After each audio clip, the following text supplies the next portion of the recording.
C'est dame belle bonjour, ma respect que vous êtes bien, merci, vous connaissez tous les jeudis. Eh bien, la Martinique a une histoire et Machoukan vous la raconte et nous dans le thème 80 ans, loi d'assimilation, quelle transformation pour l'économie et les entreprises martiniquaises. Et nous n'y des gros mots dans là, encore une fois, tous les jeudis. Et puis nous, un administrateur judiciaire, monsieur Alain Miroite, bel bonjour. Bonjour. Merci d'être là avec nous. Monsieur José Desgaulle, qui commissaire au compte et expert comptable, bel bonjour. Bonjour. Et bien sûr, notre historien, Monsieur Jean-Louis Fonsa, bel bonjour. Bel bonjour Polo, bel bonjour Martinique, bel bonjour tout le monde qui a écouté nous tous les jeudis. Tous les jeudis. C'est mon nom à salle de qui ça, nous ne pouvons pas les jeudis. Mais oui, c'est important parce que nous, dans le thème, nous choisissons. Nous mettons depuis trois jeudis, nous avons un thème, les 80 ans de la loi d'assimilation. Et nous avons décati au fur et à mesure, nos aspects qui me disent que nous avons ça, nous assimilé, c'est-à-dire à ce cheval. Et ensuite, nous effectivement, et puis la santé, la médecine qui me dit ça s'apporte, ça pas rapporté. Et puis là, nous avons basculé, effectivement, aujourd'hui, évidemment, l'économie. C'est-à-dire, est-ce que la loi d'assimilation modifie le modèle économique là? Est-ce qu'il bonne cette entreprise-là qui crée ou qui existait à développer et qui modèle signe à présent, etc., etc. Donc, sous les 100 thèmes très intéressants, en même temps, 100 thèmes très techniques, mais 100 thèmes... Alors, moi, je choisis des monnaies, un expert comptable commission au compte, parce que c'est effectivement, l'entreprise a une obligation à passer par un expert comptable pour, évidemment, évaluer la situation, si ça marche ou pas. Parce qu'avant, ça t'allait, avant, pas tenir ça. Avant, c'était entrée-sortie, c'est-à-dire l'argent qui a sorti. Et puis, nous, d'autre part, M. Miroite, évidemment, qui a une double expérience, puisqu'il était directeur de la banque aussi. Et en même temps, c'est un grand juriste, il est un docteur du droit. Et actuellement, je ne vais pas dire liquidateur, je vais dire simplement administrateur judiciaire, c'est-à-dire l'entreprise est arrivée en bout, eh bien, il a fait appel à lui. Pas comme expert comptable, là, mais il a fait appel à lui, parce qu'il a fait appel à lui, parce qu'il a besoin d'une expertise nouvelle pour savoir est-ce que l'entreprise a en chance, est-ce qu'on a fait main, qui sont fait, etc. Et donc, c'est très important pour nous comprendre tout ça. Mais avant d'arriver là, il faut comprendre l'histoire économique de la Martinique des entreprises. Alors, je vais résumer ça en deux parties. La période coloniale, où nous avons passé des sucrotes aux usines centrales, grandes usines, et qui est un modèle d'exploitation très simple, où on a produit pour la métropole, essentiellement sucre. Essentiellement sucre. Et pour la métropole, vous l'avez dit. Oui, pour la métropole, oui. Comment dit-moi la métropole, donc? Excuse-moi. Et premièrement, donc c'était très simple. Et évidemment, tout était lié à l'exportation du sucre. Donc le port de Saint-Pierre, alors il y a un livre très intéressant qui a posé, marchand négociant de couleur à Saint-Pierre, pendant la période de temps. Ça va être très important, très intéressant pour comprendre ça. Et moi, découvert, effectivement, que la première chambre de commerce faite en 1830, Saint-Pierre. Ça montrait bien évolution économique là, évolution de son entreprise là. Et puis il y a un deuxième important, c'est un monsieur Yadi, effectivement, qui a démontré nous, qui maniait nous passer des sucrotes aux grandes centrales sucrières. D'accord? Alors, pour expliquer ces gens-là, là, on parle de ça, ça fait 3 fois qu'on dit sucrote. Alors, il a créé sucrote, c'était une habitation, moyenne 20 hectares, et qui était allé, il a fabriqué sucre à la mode du Pierre Labatte. C'est-à-dire, où il y a entre 5 et 7 chaudières, et les sucres là, les sirops à bouillir, il finit, il y a un cassonade, c'est-à-dire un espèce de... Monde connaît ça, c'est un espèce de montagne, un petit monde sec, et il a coulé en terre cuite. C'est marron à peu près. Oui, cassonade. Et c'est ça qui a cassé vers l'exportation. Et puis ensuite, si vous battriez aussi, c'est important parce que la montagne peut éclater, etc. Nous avons un nombre de bateaux américains qui étaient en raid là, pour chi. Parce que nous avons cherché gros sirop, c'est-à-dire que nous avons sirop batterie, d'accord, pour évidemment fabrication de l'alcool aux États-Unis. Bon, donc, on constatait que c'est en 1830, ils ont créé évidemment la Chambre de commerce Saint-Pierre. C'est-à-dire, avant, il y a fait de gré à gré. C'est-à-dire, mon nom a venu et puis beaucoup cyclé. Et pour tenir pas un concessionnaire, un commissionnaire. Un commissionnaire, je dis concessionnaire. Un commissionnaire qui a acheté ce cycle-là, qui a exporté, etc., qui a fait ça. Évidemment, tous ces bouts-là étaient doués. Là, nous voyons ça en 1948. L'abolition est en place. Donc, regardez, là, il fallait indemniser, effectivement, toutes ces boucles ces boucles-là, parce qu'effectivement, on pas tenir en main les cycles-là. Donc, fabrication sucre-là, et puis modèle là. Et là, bouleversé par les centrales sucrières. Évidemment, là, changé complètement. Ce sont des sociétés par action qui mettaient en place, de grandes usines centrales qui mettaient en place. Évidemment, question sucre-là, qui a posé différemment. Ainsi que question rhum l'alcool là. Et nous avons trouvé par Bougenot, qui est ingénieur, qui mettait technique de fabrication du sucre par évaporation. D'accord? Il était actionné pratiquement toutes les usines centrales Martinique. Et en 1923, il était représenté Paris sous le lobby du sucre. C'est-à-dire, c'est lui qui a organisé tout ça. Ça, premier temps. Moi, deuxième temps aussi, pour payer, c'est quand tes modèles qui a fonctionné, c'est modèle d'habitation sucrière d'Afrique, des usines centrales aussi, il faut qu'il y ait l'argent. Donc, premier, il faut un crédit colonial. D'accord? Mais les métropoles ont constaté que le crédit colonial a échappé et le financement a échappé en Allemagne. Il dit, bon, attends. Nous avons mis en place ce crédit foncier colonial. Nous avons absorbé et les décisions financières, même si Martinique a fait proposition, mais c'est en France qui a pris le crédit foncier colonial. Mais ça n'a pas été suffisant. Puisque les commerçants et les sucriers, soit que les usiniers, évidemment, étaient un bon problème. Et résultat, pas de copie comme moi, en 1923, il a créé le Crédit Martiniquais. Alors, je vais répéter le Crédit Martiniquais. Il y a M. Belloni, il ne faut pas oublier ça, M. Belloni qui a créé. Et puis, l'autre bougla, c'est M. Edegouet qui n'est encore. M. Rimbaud. Et le Crédit Martiniquais, c'est société de financement sous les pratiquement toute la Martinique dans l'entreprise. Donc, c'est un premier temps. Donc, ça, nous avons arrivé ça jusqu'en 1945. Et puis, parallèlement, nous avons ça. Nous avons ça s'appelle des patronaux. Les patronaux, c'est ça. C'était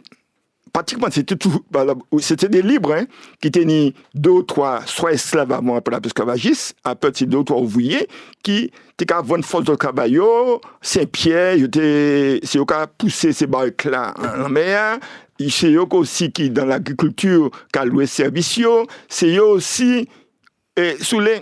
Beaucoup de. Alors, je vais prendre un exemple, c'est Mère Salé à des étages qui ont tué en 1925. La fait usine des étages. Des étages qui étaient bien salés, mais c'était un grand forgeron. C'est-à-dire, il apprend ça l'usine, et il tenait pratiquement l'entreprise. Et évidemment, à l'époque, pas tenir grand-chose. C'était qu'à fabriquer rouchario, bagaille, c'était qu'à métallerie, c'était ça. C'était ça. Donc, on y a à côté un série de monde qui tout c'est pour apprendre ça à l'usine. Il faut marquer ça, tout le mécanicien d'usine. D'accord? Moi, j'ai trouvé un qui fabriquait lui-même des scilleries via pilote. C'est-à-dire, il fait fabriquer toutes ces belles-là pour faire fabriquer là. Donc, c'est eux qui ont fonctionné comme ça. Donc, c'était sur les premiers artisans. Mais qui n'étaient pas structurés. Alors, moi, j'ai trouvé aussi. Justement, en question, rapidement, pour ça, comment nous il passer de habitation sucrière et des patronaux, pour qu'on nous sait qui ça les patronaux à dans des moments, en économie structurée alentour ces entreprises modernes. Oui, alors, c'est intéressant parce que ma fille, un petit rappel historique pour expliquer mon côté de sortie, un modèle d'entreprise, l'habitation et du sucrière, patronaux, c'est-à-dire, patronaux, c'est un peu des petits artisans qui organisent quoi. Après, moi, je parle en espagnol et puis les patrons. Il va qu'il y ait des patronaux. Alors, il faut que ça. Alors, nous, création de la Chambre de commerce Saint-Pierre, c'est 1830. Mais création de la Chambre des métiers d'artisanat, c'est mai 1970. L'autre jour. Donc, OK? Donc, nous arrivons en 1946, la loi d'assimilation. C'est-à-dire, en principe, les mêmes règles d'organisation économique, sociale et politique en France et en Martinique. Mais qui nous a passé dans le modèle d'habitation talent, d'accord? Usine à sucre, qui nous a passé, c'est artisans, c'est rien qui a débrouillé, etc. C'était des artisans, et évidemment, en bas, plus structuré. C'est-à-dire, pour les entreprises anciennes et nouvelles, qui modèle management qu'a utilisé, c'est parce que nous, tous là, héritiers des habitations, l'habitation qui a fonctionné, c'est comme ça, en général, quand j'ai le mot venu directeur, c'est mon qui a dit, mais, on a fait qu'on bêche. En ce sens, qui m'a géré l'école là, évidemment, pour eux, le modèle là, c'était habitation, pas d'autres modèles. Donc, nous avons abandonné le modèle habitation, puisqu'à partir de 61, 62, 63, l'usine a fermé jusqu'à 70. Donc, le modèle là, il ne pas disparaître, mais il ne peut pas appliquer quoi, même manière qui est en l'habitation, qui est dans l'usine. Il faut donc créer un nouveau modèle. Or, la loi française applicable à nous. À partir de... donc, il faut trouver d'autres modèles pour organiser bien là. Ça, c'est important. Et en plus, développement, puisque l'assimilation, évidemment, il y a d'autres modèles de développement mis en place. Entreprise du PTP, entreprise des travaux publics, c'est Niési Auto, c'est Sentier Bali, c'est bien différent. Donc, Jean-Joseph mettait de l'eau. Donc, là a changé complètement.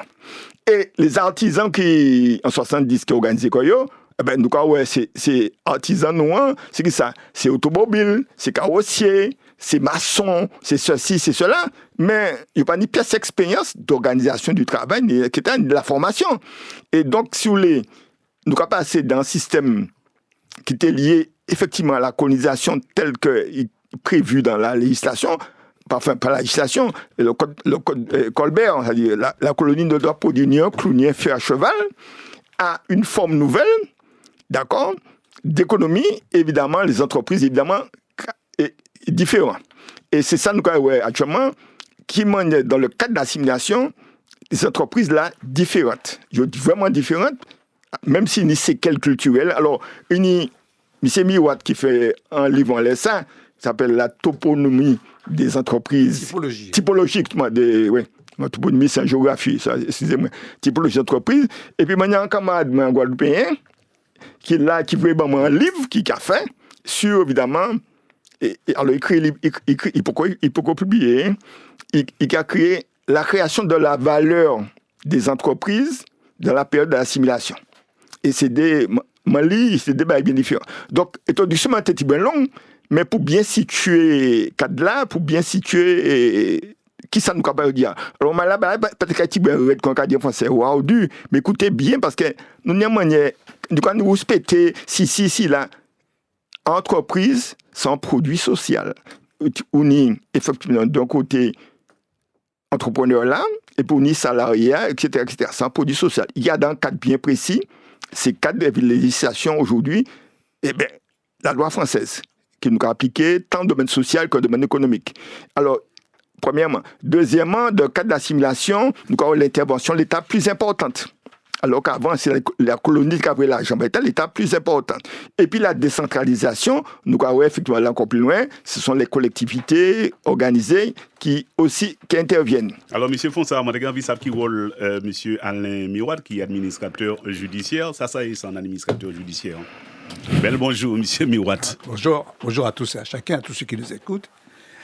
Un administrateur judiciaire, c'est quelqu'un qui concourt au redressement des entreprises qui connaissent des difficultés économiques, avec l'objectif de faire en sorte que les difficultés rencontrées par ces entreprises soient surmontées pour leur permettre de trouver un fonctionnement normal. Bon, ces difficultés peuvent avoir plusieurs causes.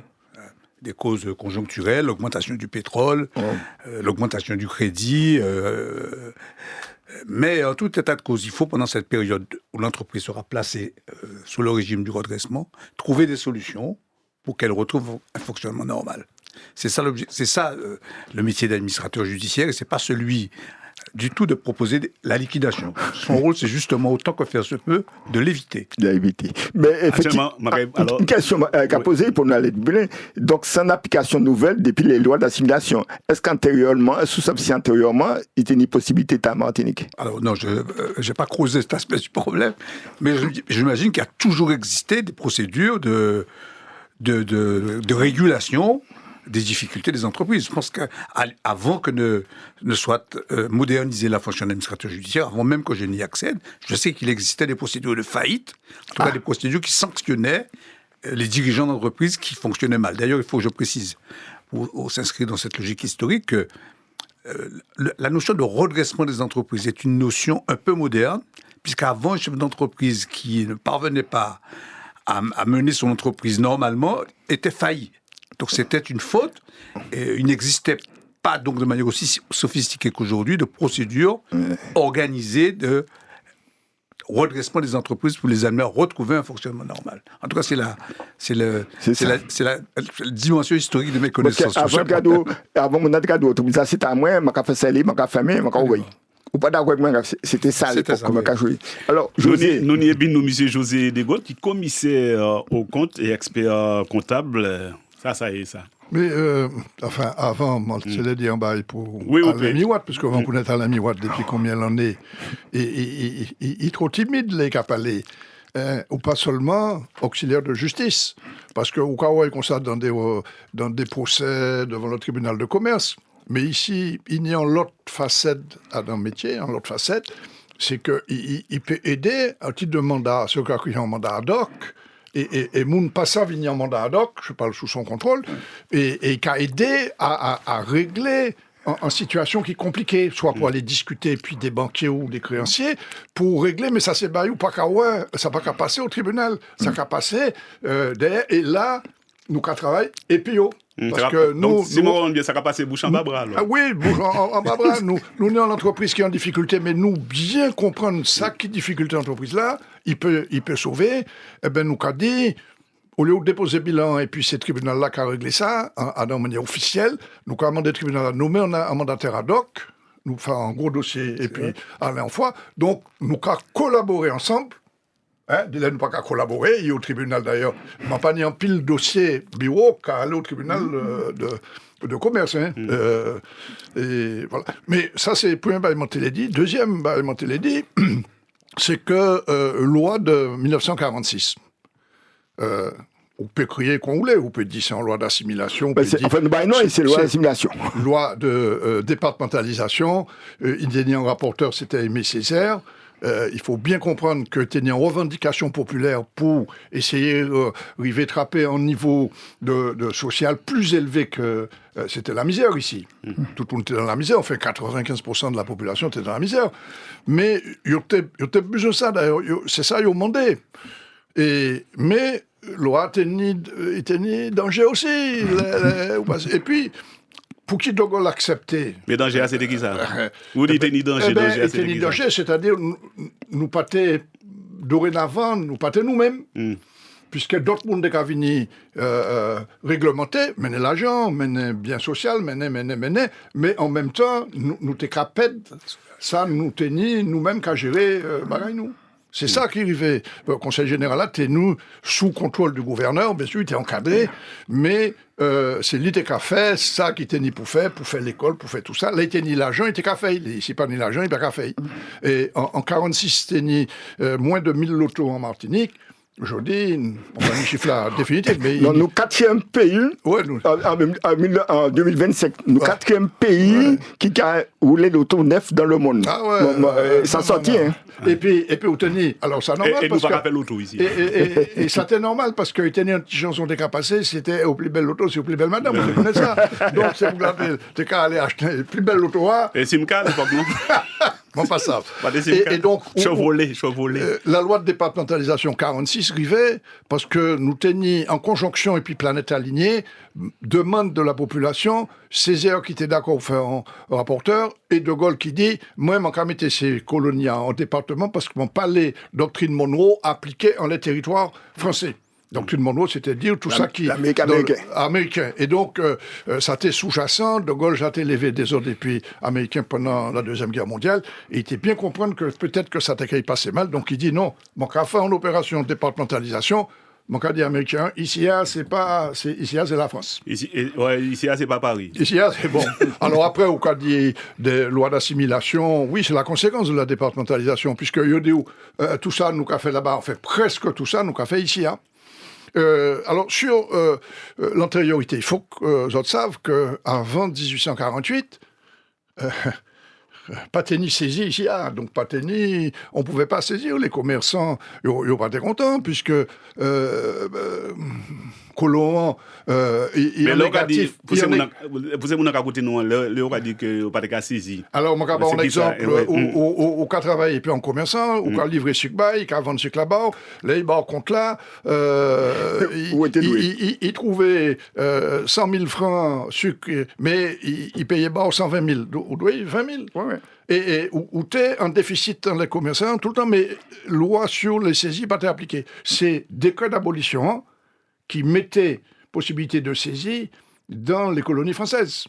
C'est en 1848. Avant, et ces commerçants, t'es qu'à crier, parce qu'ils ont tenu en crédit auprès des commerçants, t'es qu'à crier ça, la Providence à 12%, la Providence à 14%, la Providence à 18%. Là, Napoléon créé des banques. La Banque de Martinique, et puis ensuite le Crédit foncier colonial, le crédit était à 6%. Ça pas été en crédit commerçant, c'était un crédit bancaire. Ouais. Nous, on a financiarisé les relations commerciales. Ça venait compliqué. Bon, nous faisons un petit retour en arrière, loin, mais en 1946, la Martinique est une colonie, elle est pauvre. C'est le Conseil général qui décide s'il faut faire une école. C'est bien traduit dans la rue Cazeneuve de Sainte-Palsy. Oui, il y a surtout M. Faoudia qui fait un monument. Voilà, très bien. Et quels moyens on a? Et puis, aujourd'hui, on dit, oula, mais on a appliqué les règles. Et moi, voit ça, les règles aujourd'hui, mais Alain connaît ça bien, les règles de procédure, les règles. Et avant 1946... Parce qu'en 1848 et 1946, si vous t'es fait faillite, vous t'es failli. Ouais, c'était infamant. Ouais. Ou t'es failli et ou t'es condamné.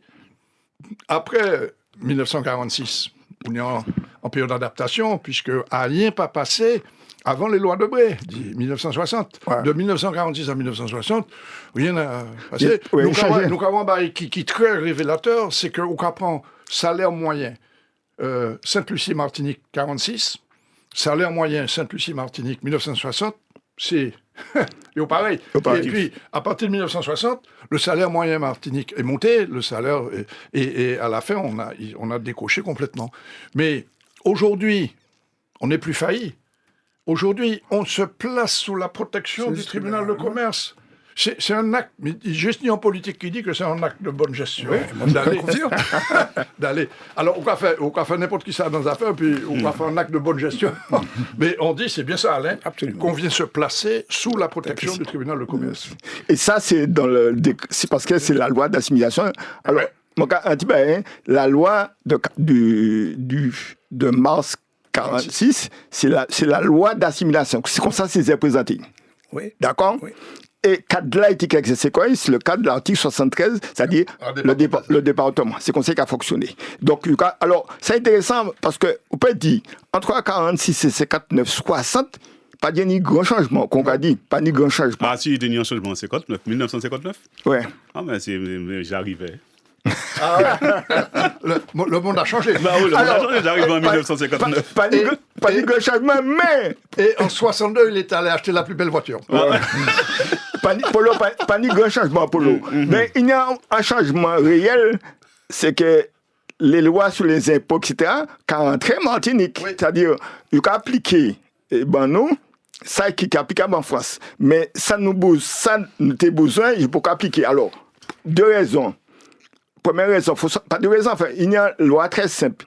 Et cadeau comme ça, il y a un décret d'application pour les DOM. C'est le bail Maradou, M. Miroir, on est en train d'en là, on va laisser des boucles, on est en train d'en bail là. Moi, ce que je voulais simplement préciser à ce stade de la discussion, c'est comme l'a décrit Jean-Louis Fonsa à l'instant, quand la loi de 1946 est adoptée, la société est encore une société primaire. C'est une société coloniale qui a conservé les structures agricoles et même la structure sociale de la société coloniale. Et donc, la loi de 1946, c'est une loi d'assimilation, c'est-à-dire une loi, en fait, qui a un objectif, pas économique, mais qui a un objectif pour établir l'égalité sociale. Mais 80 ans après, est-ce qu'on peut dire que l'assimilation a transformé de manière de créer de la richesse avant d'arriver à cette assimilation, et pour discuter de la réalité d'aujourd'hui, je pense qu'il faut bien comprendre que les politiques qui ont été mises en œuvre dans le cadre de cette loi d'assimilation avaient pour objet de rétablir une égalité de droit entre la métropole et la Guadeloupe et la Martinique. Mais jusqu'à maintenant, c'est fait. C'était ça l'objectif. Mais cet objectif-là, on l'a poursuivi pendant au moins 60 ans. Jusqu'à présent, parce que jusqu'à aujourd'hui, l'égalité qui était l'objectif principal de la loi n'a toujours pas été atteint. On a pu dire que ça a pu se faire avec Chirac. Ce qui a expliqué entre-temps aussi le retournement de Césaire. Parce que pendant la loi était adoptée en 1946, dans les années 60, Césaire critiquait cette loi qu'il avait lui-même soutenue. Depuis 1956, voilà. 56-57. Voilà. Il critiquait cette loi en disant que finalement, il voulait plus de l'assimilation, il voulait de l'autonomie, il voulait d'autre chose. Il voulait plus de la loi. De Gaulle, qu'on a évoqué tout à l'heure, l'avait rabroué parce qu'il avait demandé des modifications institutionnelles pour essayer de rétablir la maîtrise dont je vous ai parlé à l'instant. Et donc voilà, c'est ça l'objectif de cette loi. Alors, pour une petite histoire, de Gaulle envoie Malraux en Martinique, voir Césaire. Au moment du vote de la Constitution de 58, pour éviter que les Guadeloupéens et les Martiniquais, qui étaient contre la Constitution, votent contre, parce que de Gaulle avait dit à ce moment-là que si vous votez contre la Constitution, c'est l'indépendance. Ah ouais. Et à ce moment-là, la peur a commencé à occuper les esprits. On ne peut pas appeler ça la peur, on peut appeler ça cacarel. Césaire a changé d'opinion, il a soutenu la Constitution, pareil en Guadeloupe, Vergès, pareil. Donc voilà la réalité. Le seul qui a soutenu un vote contre la Constitution, c'était Sékou Touré, je crois. Oui, en Guinée. Mais c'est pas le même cadre. De Gaulle, pour mettre en place sa République avec Degré, qui est le père de la Constitution, c'est Michel Degré, qui était l'origine de Réunion, il envoie Malraux en Martinique. Ça, c'est Césaire qui m'a raconté ça. Il envoie Malraux en Martinique, et Malraux, qui est un écrivain que tout le monde admirait, Degré admirait, et que Césaire admirait, il dit, votez pour moi, je vais modifier, effectivement, ce qu'il a proposé, etc. Et contrairement au Parti communiste martiniquais qui a demandé de voter non à la Constitution, lui, Césaire appelle à voter oui à la Constitution parce que Malraux lui avait promis, effectivement, qu'il y ait une application, c'est-à-dire qu'il y ait une modification. Il dit pas que. Il parle pas encore d'autonomie, mais il parle simplement d'une modification des lois pour que ce soit adapté en Martinique. Je rappelle simplement qu'il y avait le SMAG. Il n'y avait pas le SMIC, il y avait le SMAG pour l'agriculture. C'est en 1974 qu'on a aboli. Et dans le cadre de ça, il y avait la monnaie. L'argent qu'on avait en Martinique, ce n'était pas l'argent qu'on avait en France, c'était émission de la banque Liedom. Liedom. Moi, quand je suis fait étude, je allé faire changer l'argent liquide, mon coup de là dans le jean pour en France arriver pour changer cet argent en argent français. Soit tu changeais ici, quand tu partais avec l'argent de la Martinique en France, évidemment, tu perdais. J'allais au change ici et je prenais des billets de la Banque de France pour faire étude parce que dès là, j'ai différent. C'est pour te dire comment c'est passé. Et je me souviens, quand Jospin était Premier ministre, il vient ici, il propose que dans les 20 ans, on puisse rattraper et comme il disait, la métropole. C'est bien montrer le dysfonctionnement entre les écarts qu'il y a entre la loi et l'application de la loi. Mais ça, c'est l'histoire. Mais pour l'économie martiniquaise, c'est ça qui est important pour l'économie martiniquaise. Parce que, en tant qu'expert comptable qui se compte, donc, régulièrement, tu vois bien quelle est la situation des entreprises en Martinique. Parce que, depuis 30 ans, expert comptable, on a des 55 ans. Tu vois, t'as dit? Bon, maman, 55 ans expert comptable. Donc, tu as bien vu l'évolution des entreprises, tu vois, à travers, évidemment, ta pratique de consultation ou de Ah ouais, parce que là, on a commencé, on a un grand registre, ou pas des machines à calculer, on a descendre toutes ces lignes-là à la même pour faire addition. À présent, on y a intelligence artificielle, ou pas même compter tout ça, ou pas même savoir ces chiffres-là bon, mais c'est comme ça nous qu'à travailler. Ah, faut qu'on vérifie quand même, même si c'est l'IA. Non, nous qu'à vérifier, parce que faut qu'on y, toujours, faut qu'on garde bon sens. Mais honnêtement, on peut dire un bagaille. Mais dernièrement, moi, allé l'hôpital fait en analyse. Moi, niveau matériel, on est là. Et m'a dit, chef là, m'a dit, mais combien l'argent pour ni matériel là 25 millions. Ouais. 25 millions pour ni un appareil PET scan ici. Exact, le nouveau PET scan. Pour ni un cyclotron qui est le plus important de la Caraïbe, vraiment rentré en salle d'attente. Teni monde de Cavini de Guadeloupe, de Dominique, de Sainte-Lucie, Cavini fait ici, analyse. Alors, nous avons dit, ouais, tout s'arrête, mais quand même, là, on a besoin de faire un PET scan. Quoi, ouais, l'argent, ils mettaient là, ici, 25 millions, elle m'a dit, je ne sais pas combien le cyclotron a coûté, mais là où sorti, ou pas à payer un centime. Ou quoi passer 6 heures là, ou pas à payer un centime, on pas demandé, c'est mon anglais à combien on a payé, peut-être ni en convention, c'est ça, on a crié. Il a payé cher. Et oui. Et donc, là, on a regardé tout ça, on a dit, ouais, bon, d'accord, nous pouvons améliorer, mais attention. Et un autre barrage, je te l'ai dit, c'est que, moi, progressivement, quand même, qui maniait nous transformer l'économie, de toutes les manières. Ça a été écrit à partir du moment où ils ont voté la loi d'assimilation, la loi de départementalisation, industrie sucrière Témo. D'ailleurs, dès les années 50, commencé à faire main, et dernier a fait main en 71. C'est l'Arenti, 71. L'Arenti fait main en dernier. Il restait Galion, mais ça, Galion qu'a fait, on a regardé ça, ça, Galion qu'a fait sucre. Galion a fait 3000 tonnes de sucre du temps de Bougenot. Galion qu'a fait 1000 tonnes de sucre, c'est un maximum. Donc, on est en descente, et progressivement, économie a déplacé de l'agriculture et de cette industrie primaire vers des services et du commerce, de l'hôtellerie, du commerce, etc. Un Igadé en Guadeloupe, la zone de Jarry, c'est des plus grandes zones de France. Un Igadé ici, à une entreprise, tout côté, on a cherché terrain pour mettre bâtiment pour faire commerce, on n'a pas trouver, pas arrêter. Pays a trop petit. Mais il faut qu'on trouve terrain pour bamoun manger aussi. Il faut qu'on trouve terrain pour bamoun manger. Oui. Alors, à Sou, mon cas profiter pour dire ça parce que mon fait un livre qui est sorti en juin sur l'affaire du Crédit Martiniquais. Pour qui, après 77 ans, Banque a fait main. Est-ce qu'il y a un problème? Est-ce qu'il fait main?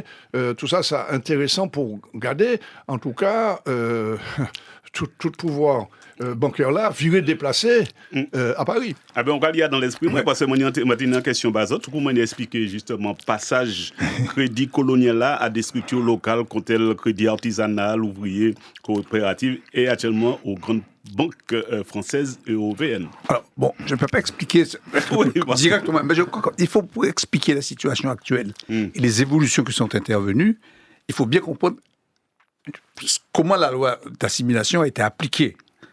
Et quels impacts économiques elle a eu. Exact. Et ce qu'il faut bien comprendre, c'est que cette loi, qui avait pour objectif de rétablir l'égalité, pour l'appliquer, pour sortir la Martinique de la misère, rétablir, il y a eu des transferts de capitaux très massifs qui ont été faits sur notre économie. Et ça a tout changé.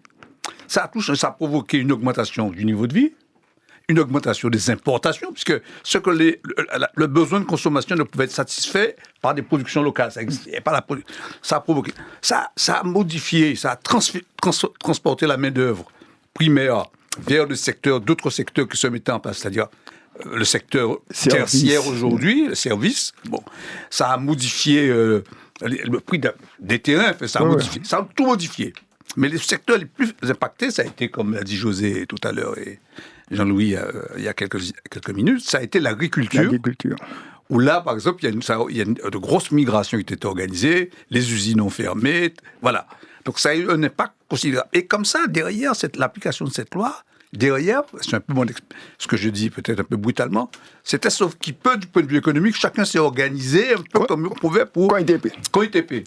Exactement ça. Par contre, ce qui a été, grosso modo, comment dirais-je, moins impacté, c'est ceux qui avaient déjà les moyens matériels, économiques importants avant l'application de la loi, les ont gardés. Ouais, et la société s'est structurée comme ça. Avec comme on peut. Et ce qui fait que dans ce système où la consommation, l'importation prévalait, il n'y a pas eu de construction de système bancaire. Non. Il n'y a pas eu d'organisation.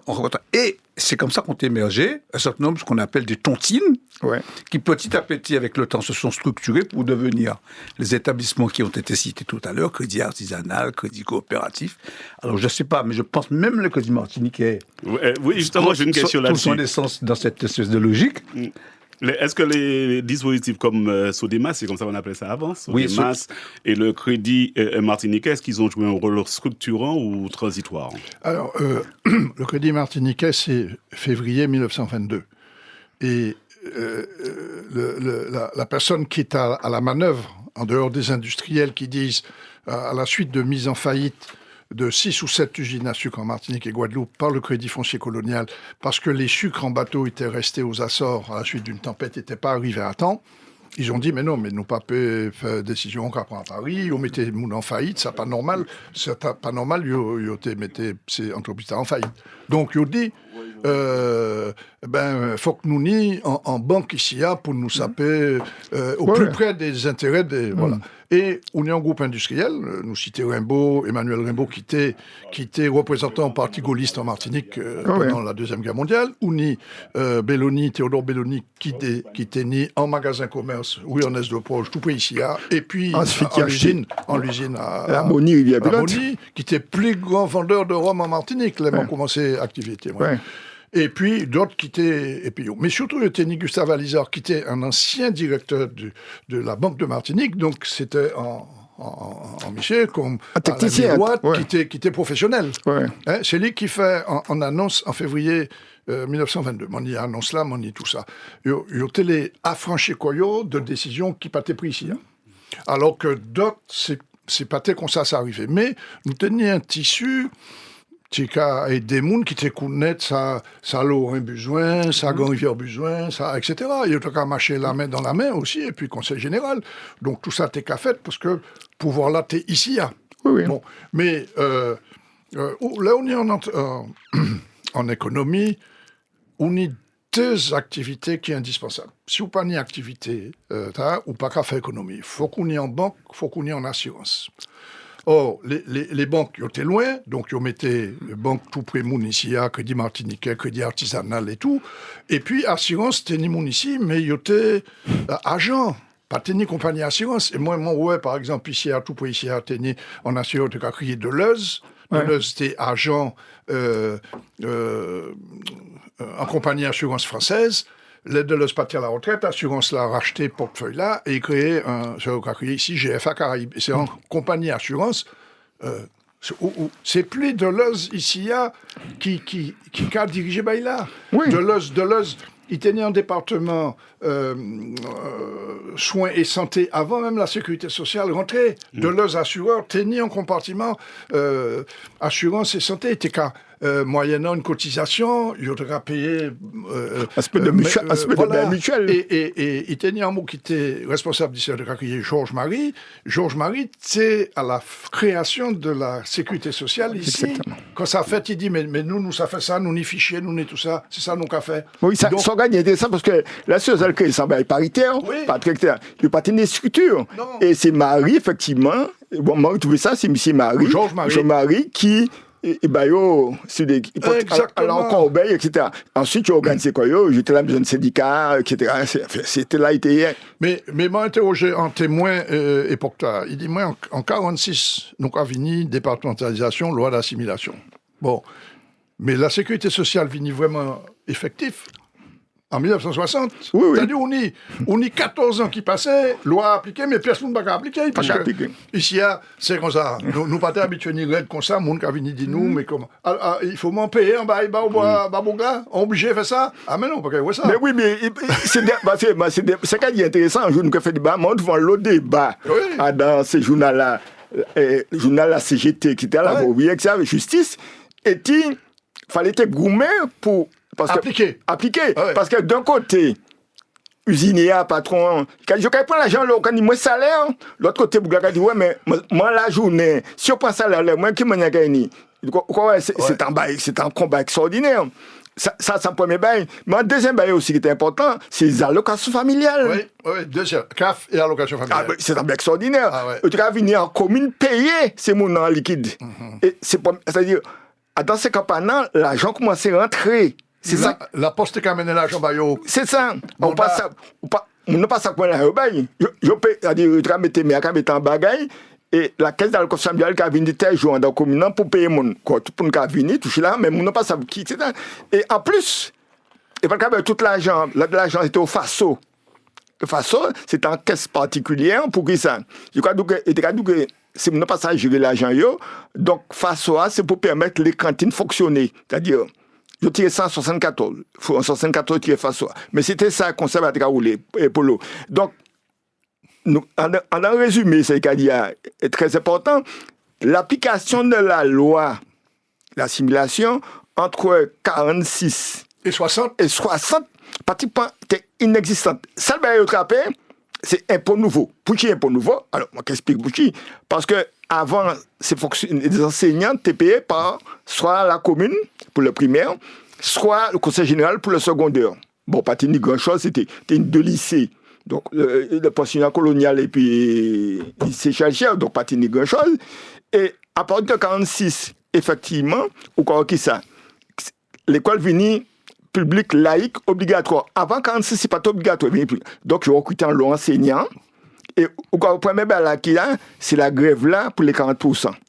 Parce que les fonctionnaires français qui étaient ici avant 1946, t'es qu'à toucher 40%. C'était d'abord 100%. C'est la Gauzière, en 1923, pour la Seconde Guerre mondiale, il gourmet puis obéissait là parce que c'était qu'à pénaliser le Conseil général.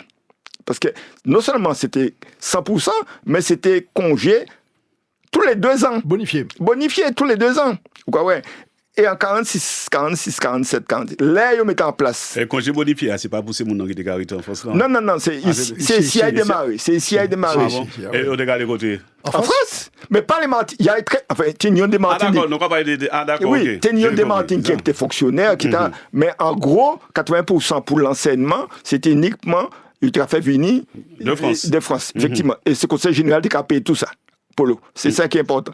Et à partir du moment où il y a en masse, parce que l'enseignement venu obligatoire, l'assimilation, l'enseignement qui a venu obligatoire. Donc c'est à partir du moment là, c'est le moment là qui était travailler en France là, il arrive à attraper petit chancier aussi et puis non mais ça c'est bien bonifié. Non, c'est après c'est bien longtemps après, mais pendant la période là, pour tout ça là, comme il est obligatoire, mon commençait à l'école, il a créé l'école, toute commune a créé l'école et s'enseignant demandait 40%, même manière qui c'est fonctionnaire français qui était ici.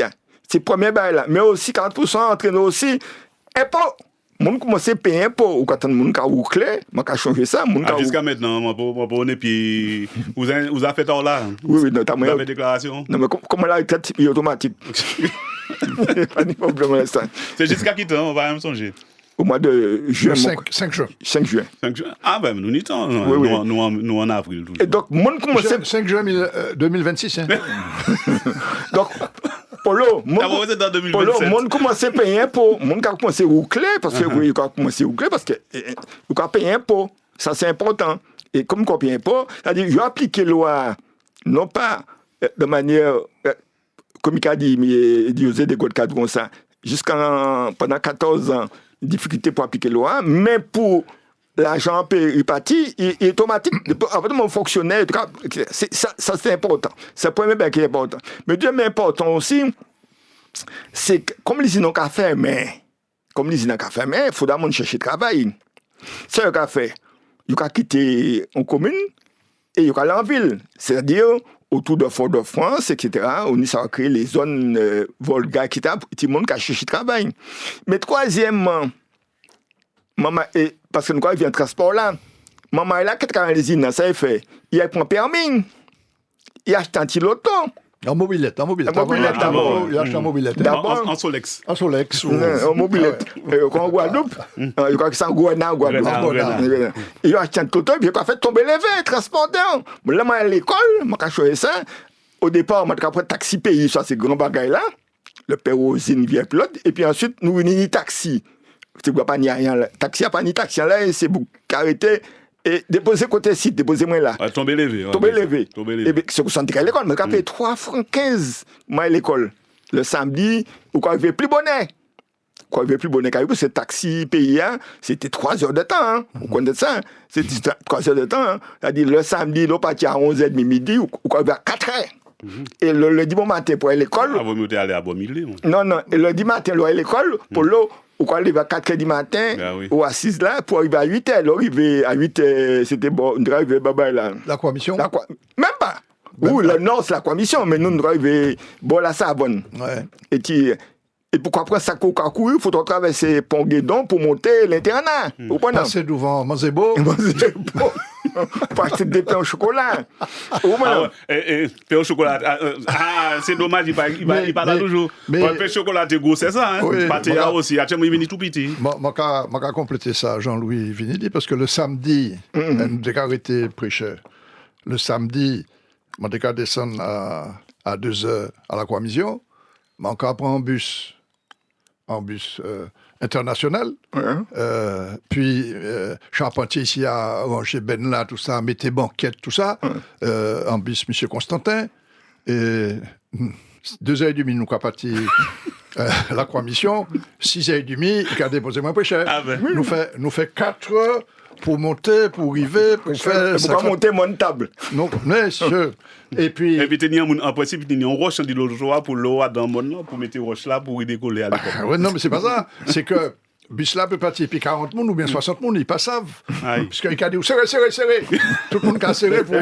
Et puis ces marchands là qui ont rentré, ils ont une certaine taille. Ils vont rentrer là, serré là. Mais pour l'eau, c'était ça, hein? Oui, avant. Le gros panier dit dans nous passons ça, puis nous passons à tomber levé. Qui t'a fait, c'est pour gars qui permis. Alors, blague, c'était qui ça? Ou quand on t'en pour le pied mouton, bah, monsieur X qui était inspecteur. Timonga. Pas dit non, Bouga. Et il dit ça, c'est pour un bagage. Deuxièmement aussi, bagage important, c'est dans les communes, partout dans les quartiers, ou quand les quincailliers qui viennent vendre les marchandises, faire sable, ciment, bah, c'est Bougla. Parce que le samedi, c'est Bougla qui a fait caillou, qui a fait job. C'est-à-dire qu'en fait, ben, là, pas organisé. Et moi, quand j'étais en Boug, il dit même, M. Fonse a raconté mes histoires en ligne, je vais travailler garage Simca, et laver l'auto garage ici par là. Je vais vendre plus d'auto qui vendait. Et. Il était lavé là, il était vendre plus d'auto. Mais c'est un grand blagueur. Et puis. C'est pas. Isambo. À Saint-Donou? Non, Isambo. Et il a raconté moi. Je acheté pâte Famo, il vient Martinique. Un samedi, je plein l'auto et puis pâte Famo. Je prends l'auto entreprise à laver. Je plein pâte Famo. Donc, c'est une Famo dans toute campagne. Mon campagne pâte. Bon, tout ça, il dit, en 2 ans, je suis devenu millionnaire. Je te jure. Et il est parti, il quitte Martinique, il allait en Guadeloupe. Il ouvert garage, vous connaissez, il ouvert garage BMW, il a Alfa Romeo Guadeloupe, vous connaissez. Même mon je te jure. Et c'est ça qu'il fait. Et M. Annette, mais même la vie aussi, M. Annette. Donc, nous avons passé dans boutique là, petite boutique là, nous avons passé dans grande boutique, et nous avons vendu jambon et puis pomme France. Et nous avons passé à Supérette, c'est-à-dire, maintenant, c'est Annette, c'est Vilo, c'est Bouta, c'est Selma. Les prix plomb. Oui, exactement. C'est Annette, Vilo, c'est Selma. C'est prix unique. C'est Unimac. D'accord? Mais tout ça qu'a fait sous les dans un système bien fermé endogène, c'est-à-dire c'est un Koyo qui a fait finir un conteneur l'oignon, qui a fait un conteneur ici, qui a fait. Et puis, effectivement, le qu'on passe des plateaux, des grands plateaux comme Auchan, etc., tous ces boucles disparaissent. Ils disparaissent. Mutation, c'est ça. Hein? Ils disparaissent. Ils disparaissent parce que je ne pas internationaux. D'accord? Je ne peux pas installer quoi, ni en Guadeloupe côté. Hein? Je n'ai pas ni les moyens envergure là pour participer dans un grand plateau. Et ils disparaissent. Mais évolution. Hein? Alors, quand passer entreprise aussi des BTP, nous avons parlé. Là, nous mettons en place pour mettre de l'eau Martinique. Jean-Joseph, c'était Niesoto, c'était Sentier Bali. Moi, j'ai envie de savoir si c'est entreprise Martinique, est-ce qu'il y a un accès facilité? La réponse est... Il était bâché avant. Je vais d'abord répondre de manière un peu brutale. L'accès au financement n'est pas facile. Bon, ça va être la première réponse. Mais je voulais aussi, en lien avec ce qui a été dit, donner un point de vue sur les raisons pour lesquelles il en est ainsi. Je pense que, comme l'expliquait très rapidement M. Fonsa tout à l'heure, c'est que la loi de départementalisation, la nouvelle loi de 46, a été plaquée sous cette réalité, telle qu'il a décrite, un peu inorganisée, un peu... Et cette loi a favorisé le développement d'une politique sans tenir compte de cette réalité. Donc il y a des phénomènes qui se sont produits, les banques locales ont disparu, le pouvoir central a été transféré, etc. Donc là, cette économie-là s'est trouvée un peu livrée elle-même. Et ce qui fait qu'il n'y a pas été mis en place un outil fondamental pour le développement, dont José a souligné la nécessité tout à l'heure, c'est un système financier. Ça n'existe pas. Est-ce que les fonds européens ont remplacé cette dépendance? Non. L'accès au crédit et les financements, c'est deux choses différentes. C'est-à-dire qu'aujourd'hui, une entreprise, pour fonctionner, a nécessairement besoin de crédit. Pour son fonctionnement, même pas pour son développement. Elle a besoin de ça pour financer son fonds de roulement, un certain nombre de choses. Et ces outils-là n'existent pas chez nous. Et c'est la raison pour laquelle aujourd'hui, si on doit examiner un aspect négatif de la départementalisation des administrations, c'est bien le fait de n'avoir pas pensé au concept de développement et n'avoir pas pensé à la nécessité de structurer des outils, notamment financiers, pour faciliter le développement. Parce que pour une entreprise qui s'y ait accès à un financement, c'est très difficile, et c'est d'autant plus difficile aujourd'hui que le pouvoir bancaire, le pouvoir de financer a été transféré à la métropole. Mais qui décide réellement des investissements structurels aujourd'hui dans notre pays? Qui a décidé ça?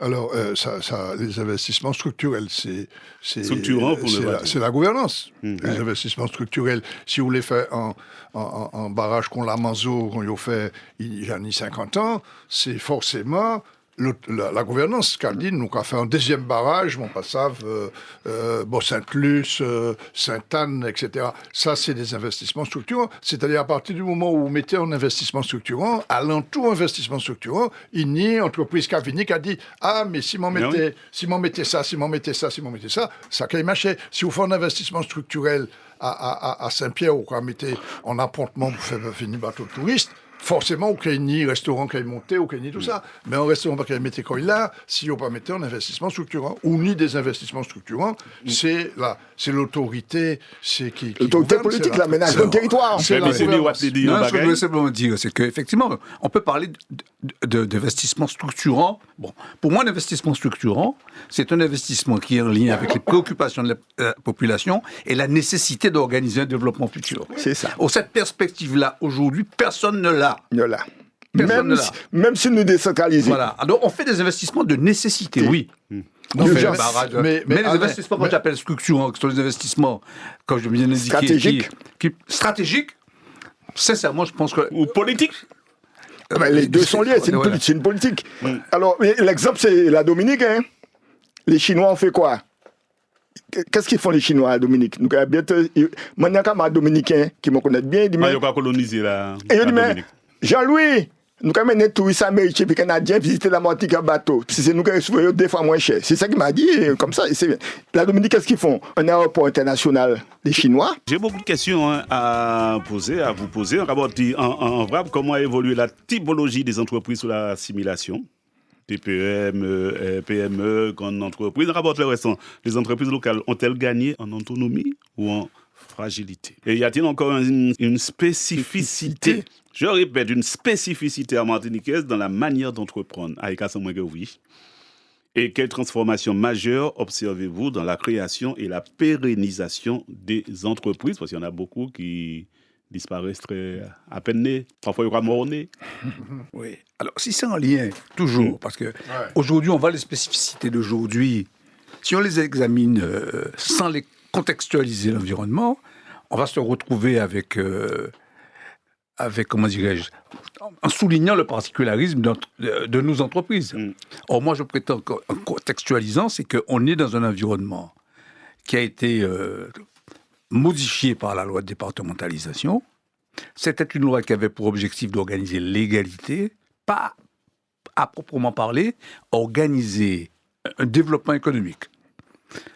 La nécessité de ce développement économique, je crois, a été prise en compte à partir des réformes institutionnelles qui ont été faites en 1981, puisque la loi sur la départementalisation avait au départ s'est développée dans deux directions. La première, ça a été les transferts de capitaux, transferts massifs, qui ont modifié l'économie, comme on l'a vu.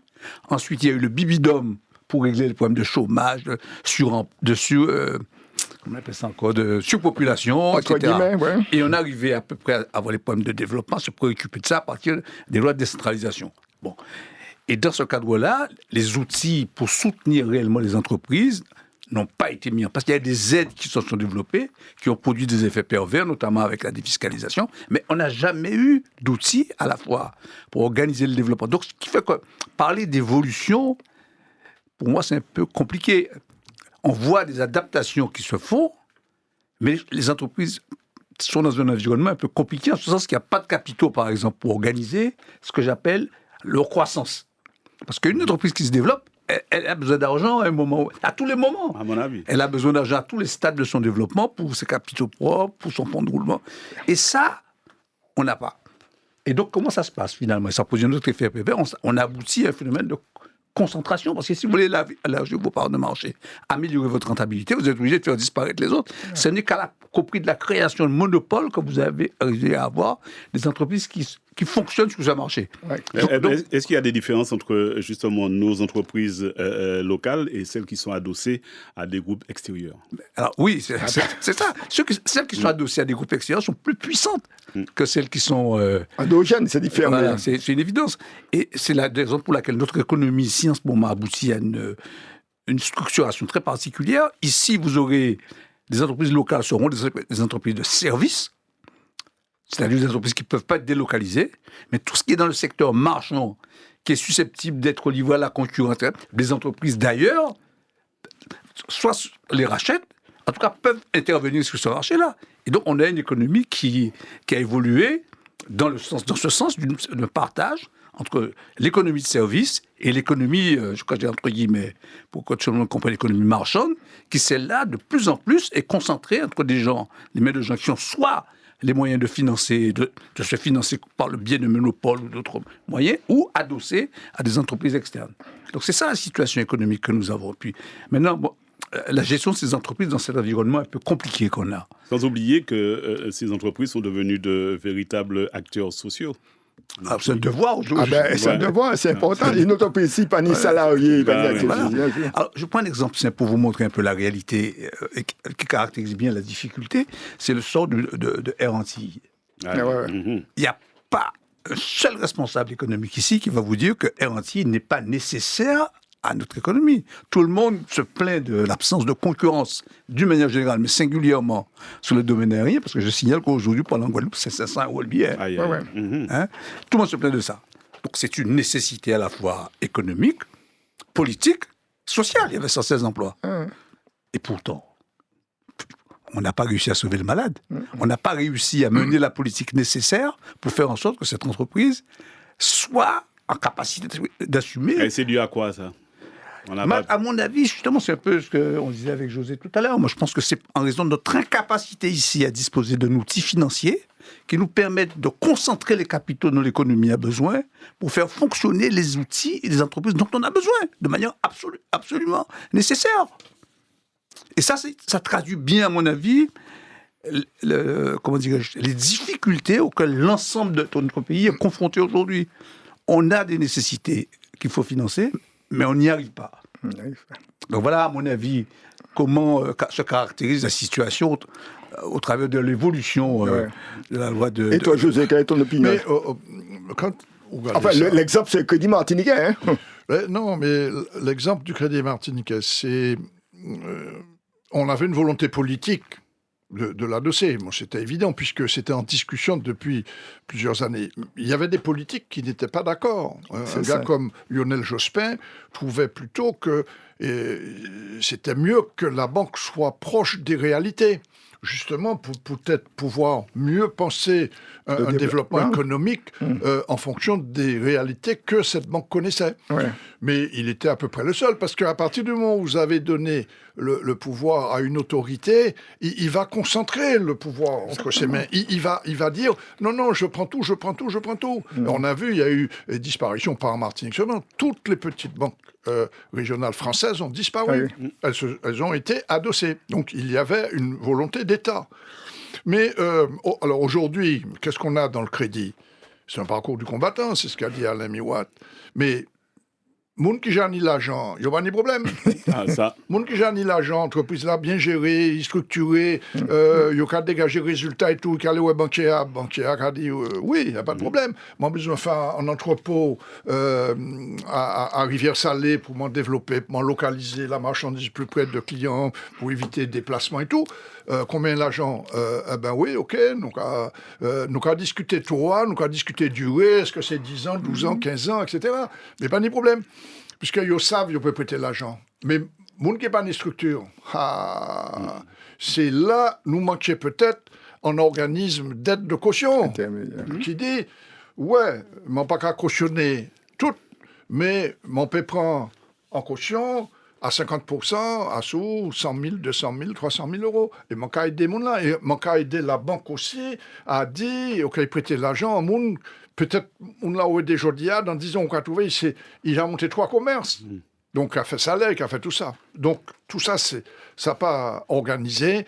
Et c'est ça, peut-être, mais est-ce qu'on y pouvoir faire ça, que la gouvernance peut dire, nous avons créé les conditions en organisation qu'a aidé PIA. Donc, on pas savoir si il n'y a pas une conception de tout ça, ou bien il n'y a pas arrêté l'argent pour y faire ça. Mais nous pas qu'à faire. Et donc, en dossier, mon carré des dossiers, puis en banque, ça a duré 6 mois.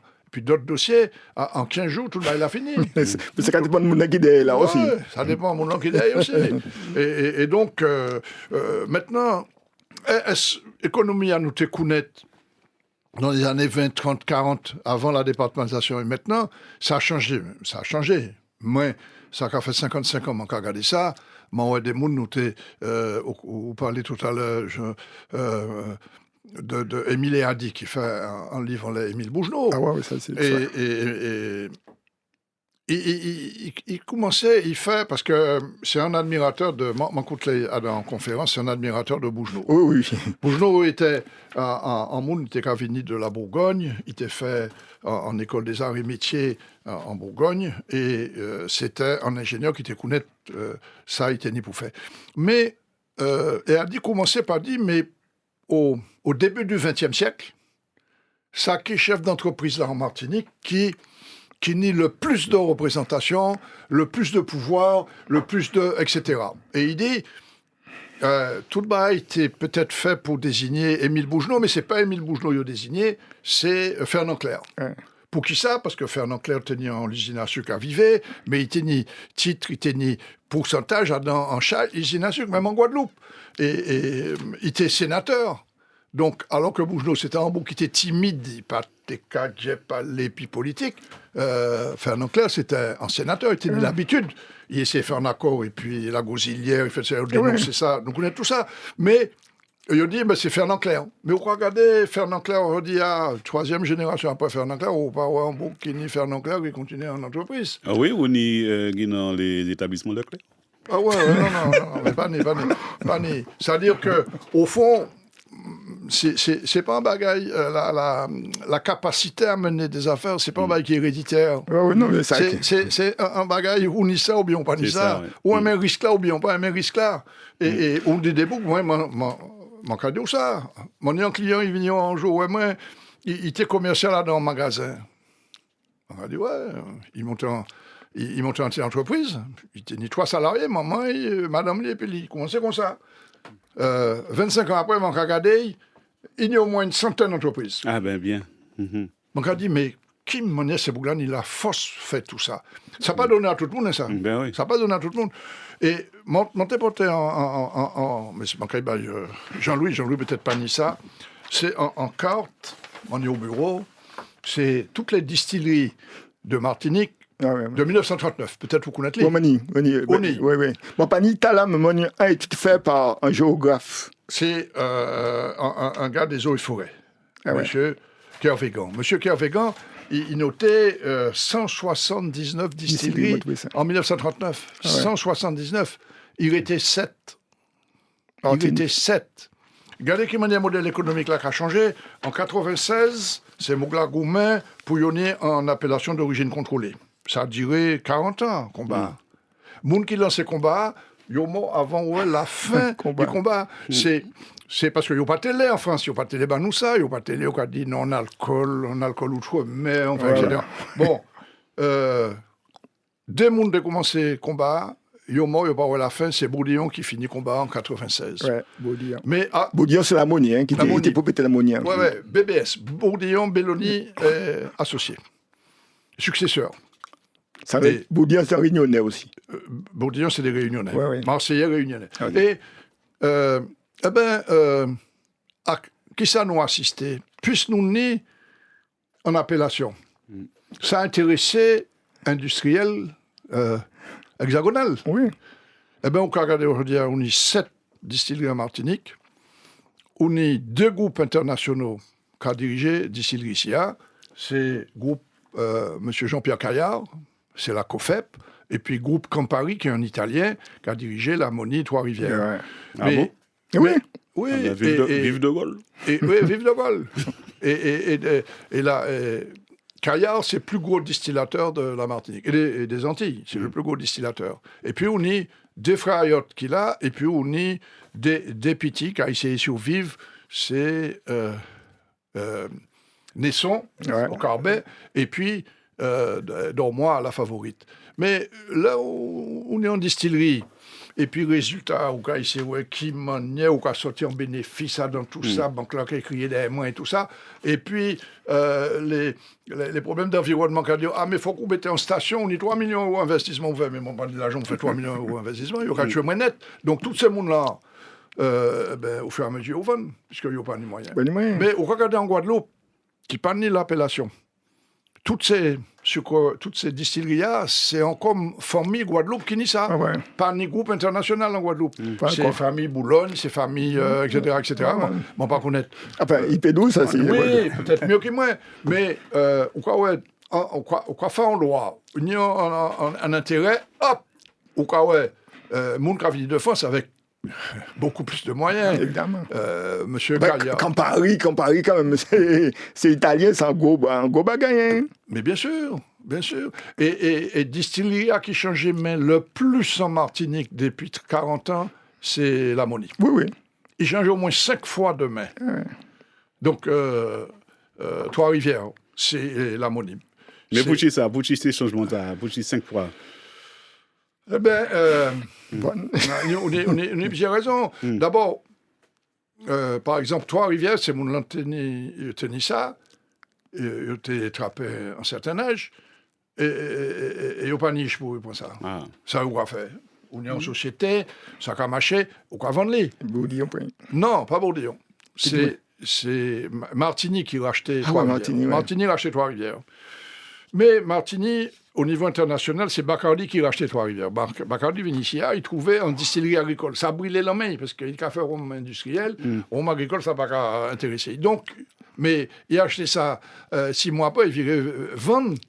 Ça, il était trouvé dans Martini. Il dit, non, pas les distilleries agricoles. Donc, ils vendent Trois-Rivières. Bourdillon vient voir moi, il dit, moi, je vais acheter Trois-Rivières. On a besoin de faire un audit. Je dis, non, pas besoin de faire un audit. Bacardi qui a bradé. Trois-Rivières. Qui a bradé ça, il a vendu ça, c'est 3 fois prié qu'à on prend ça là même. Bon, il prend ça, il fusionnait, tout ça. Mais Bourdillon décédé. Eh bien, ça passait en entreprise, il y a créé Quartier Français, puis Quartier Français passé chez Tereos, puis Tereos, enfin, etc. Chez en premier qui rachetait ça, mais qui était fait en plus-value, et puis qui vendent à Paris. Messieurs, on a regardé ça depuis 80, ça va faire 46 ans. Mais encore d'ici il changeait. Alors, là, il dit, mais tout le monde est figé. On a dit, mais non, c'est parce qu'on a dit ça, mais pour pas connaître vraiment ça qui a passé, ça, tout le bagage qui a bougé. Et le monde qui a arrêté, là, on commencé le travail, le monde qui était d'ouvant dans l'économie, on pas connaître encore. Ah non, c'est dans le bâtiment qu'on voit ça, c'est le BTP. C'est le BTP. C'est le BTP qu'on voit ça. Extraordinaire. Toutes ces grandes entreprises-là, les Niesoto, et qui n'ont encore Joe, Edouard, tous ces bouquins, disparaissent. La guerre disparaît. D'accord. Et puis, évidemment, vous trouvez des années 70-80 qui les rues de Saint-Maur, qui venaient pour Canal Fort-France-Là, puis il fait etc. D'accord. Et puis toutes ces grandes entreprises, Sogea, etc. Je prends ça en main. Mais oui, mais c'est lié aussi au fait que certains entrepreneurs locaux savent que lorsque vous atteignez une certaine taille, vous ne pouvez pas aller au-delà. Parce qu'il faut investir à l'extérieur. Non, mais il va vous manquer des capitaux. Ou alors investir, mais il va vous manquer des capitaux pour financer votre activité, les fonds propres, les fonds de moi. Donc, qu'est-ce qu'ils font à ce moment-là? Soit ils revendent au moment opportun à quelqu'un, etc., si on est sur le bon secteur. Soit ils font ce que beaucoup ont fait, c'est-à-dire qu'ils organisent leur insolvabilité. J'utilise ce mot-là parce que... Tu as vu ça souvent. Mais c'est ça la réalité. C'est que ça, expliquez si mon employé a coûté qui ça veut dire. Oui, mais le gars a vu qu'à un certain moment, il va buter sur un mur. Un plafond de verre. Plafond de verre. Donc, il fait un calcul. Il dit, moi, je vais accumuler, dans le cadre d'une gestion qui n'est pas forcément orthodoxe, le maximum de profit. Et à un moment, je vais me débarrasser de l'entreprise au travers d'une liquidation. C'est tout un... Donc, c'est aussi un comportement qui est induit par... pour le modèle qui fonctionne chez nous. Alors, pour le c'est intéressant parce que moi, n'y a pas expérience, ils connaissent ça bien. Et pour te construire l'école à la MEP, effectivement, ne pas tenir rien, ni nouveau ni d'air. Je ne pas oublier ça du BDM. Je vais aller ouais Crédit Agricole. Le directeur, c'était, nous connaissons, il m'a parlé d'une radio. Il m'a dit, ça, qu'est-ce que tu as? Il m'a dit, il y a une maison en bois. Il m'a dit, fait l'Oxani. Il m'a dit, il y a un Renault 8. À l'époque. Il dit, mais je vous prête de l'argent, mais vous signez. C'est-à-dire le risque. Vous signez, c'est-à-dire, si vous êtes bien propre, il m'a signé. Il m'a signé pour il faut le signer. Si je ne pas là, quand je madame, m'a signé. Si je m'a dit ça avant, il dirait parti. Il m'a signé. C'est-à-dire, en fait, vous avez fait ma confiance, prêtez-moi l'argent pour me construire l'école là. D'accord? Mais moi, là, nous acheté, c'est où tu as géré ça? Nous acheté Copes. À Mout. Wout. C'est monsieur était 1 million combien? Et c'est Bess qui était quelque chose à mener ça. Le m'arrive au tribunal, m'arrive avant avocat, avant Bess. Et il m'a dit, mais est-ce que vous reprenez les dettes? Il m'a dit non. Il m'a dit, mais ça, il m'a dit non. Il dit, mais bon, il faut une partie signer. Les Bess qui veut. Et il a dit, le tribunal dit, ça, c'est réglé. Il a regardé Balan, il m'a pas. Bess, moi, je suis venu, moi, je suis chemin. Même si vous savez. Qu'est-ce qui fait payer les dettes? Mais c'est vous, monsieur. Ben, c'est pas de ma faute. Hein. Il m'a demandé une question. Il dit non, je ne reprends pas. Je prends la ligne. Et puis, je pour payer 10 ans, je paye 12 ans. Chaque fois que Besca a téléphoné, moi, fait le reste, c'est un chèque. 1 000, 3 000 euros. Ben, il a dit, un jour, il dit, ça fait étude qui ça? Nous dit histoire, nous fait étude. Et nous, ça, c'est qui ça l'histoire? C'est ça l'histoire caritienne. C'est-à-dire, mais c'est le goût du risque. Ce n'est pas ce goût du risque-là. Nous ne pouvons jamais, même pas mettre un clou dans la porte, c'est le goût du risque. Or, aujourd'hui, je vais poser ma question, est-ce que les nouvelles générations, d'accord, et le goût du risque? Est-ce que c'est ça la difficulté aujourd'hui? Est-ce que les nouvelles générations ont le goût du risque? Est-ce que nous avons pensé développement? Est-ce que les politiques mettent en place une stratégie de développement?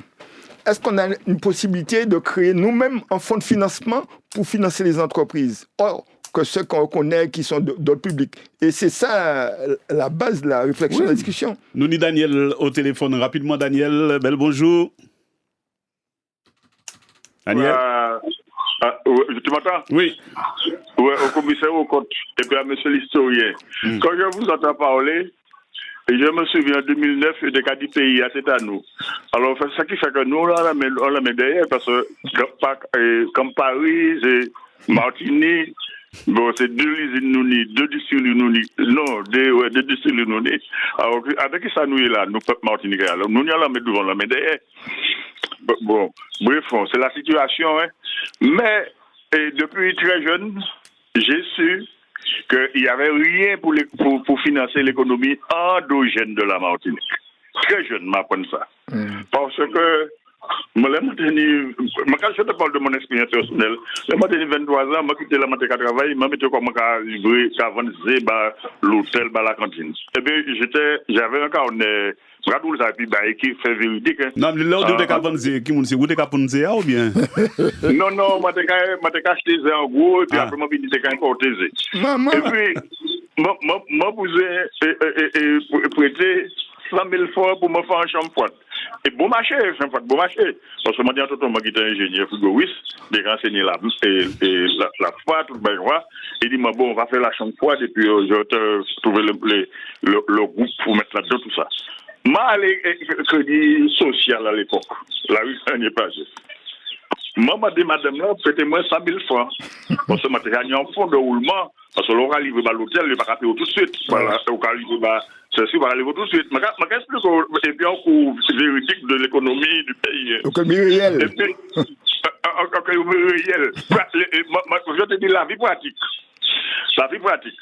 Et puis, madame là, je ne vais pas parce que ça me dit à la hauteur, madame Tabou, et puis, regardez-moi, tu veux 100 000 francs pour ça, et puis moi-même, je ne peux pas structurer comme il faut, je ne peux pas dire quand tu ne pas t'attendre ça, je n'ai pas fait l'école de commerce, tout ça.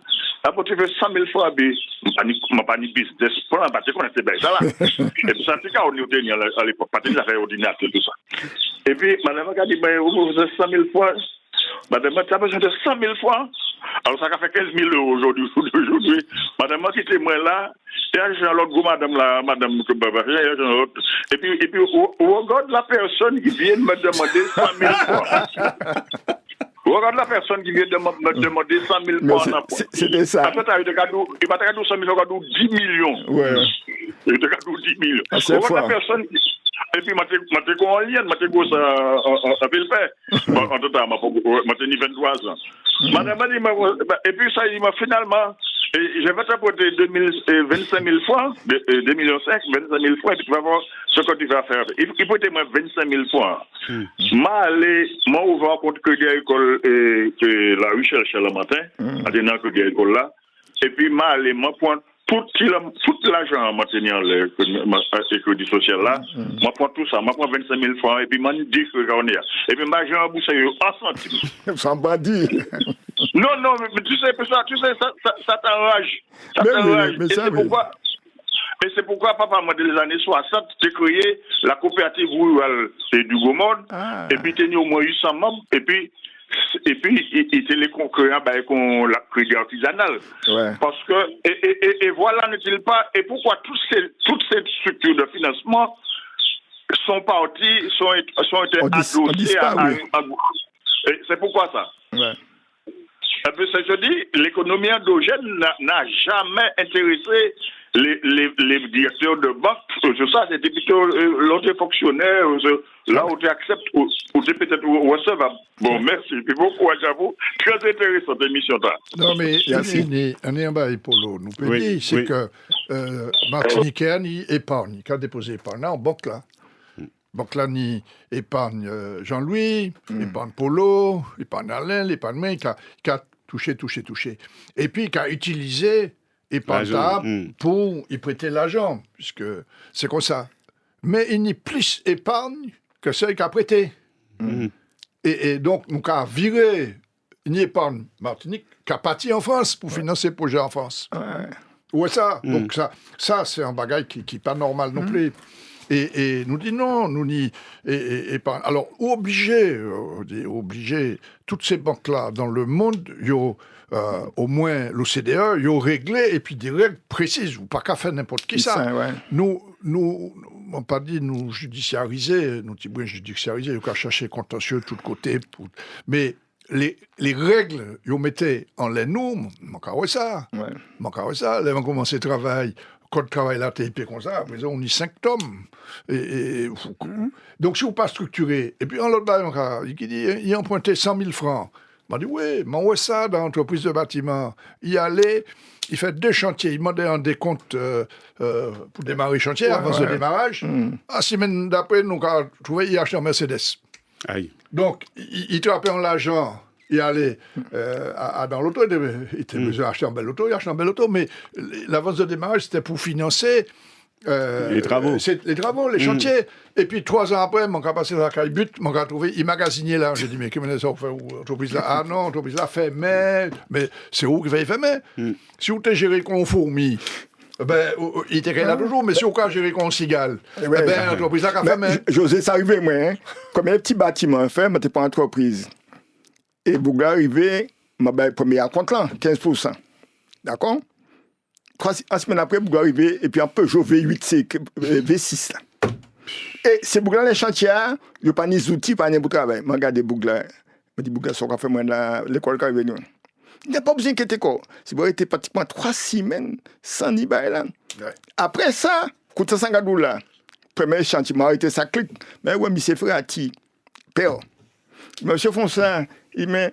Oui, mais. Monsieur Fonsa, écoute-moi, ça vous dit, hein. Tous les petits entrepreneurs n'ont pas votre niveau. Vous avez bac plus 4, plus 5. Apprenez, je vous apprends à lire des plans. C'est comme ça, monsieur Firati apprend moi les plans. Et puis, moi, je ouvrier, je fais bâtiment moi-même. Patini, parce que, comprenez, mais, au prix, Polo. Et, quand on a là, ben, intéressant, je raconte ça à la radio. Dernier bien bâtiment devant l'école, là, bâtiment F. Quand on a là. Tiens l'école. M'a décidé m'a couler béton la nuit. Puis là, pas ni m'a ka camarade mais du champ. Central de béton, m'a dit du champ maintenant. Mais font ça ou le champ entreprise m'a dit mais non.